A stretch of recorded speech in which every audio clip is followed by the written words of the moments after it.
पढ़ शुरू कर दो।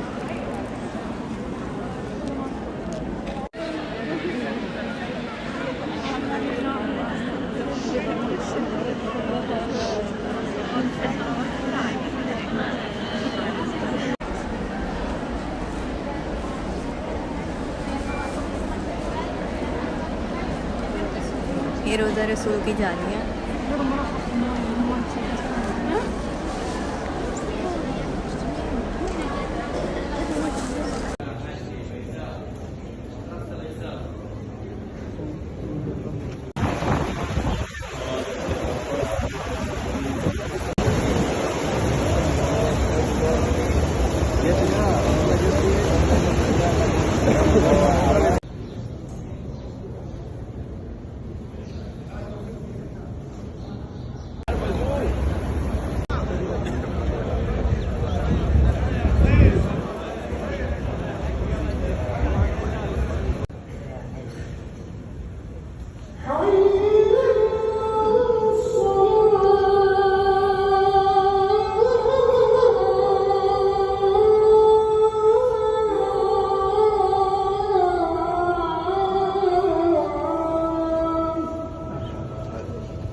एक बार मोहब्बत से दुरूद पाक पढ़ लीजिए सल्लल्लाहु अलैहि वसल्लम।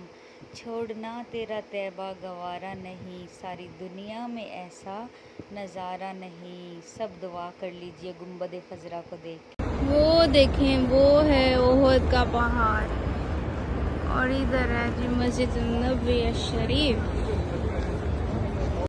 एक बार मोहब्बत से दुरूद पाक पढ़ लीजिए सल्लल्लाहु अलैहि वसल्लम। छोड़ना तेरा तैबा गवारा नहीं, सारी दुनिया में ऐसा नज़ारा नहीं। सब दुआ कर लीजिए गुंबद खजरा को देख।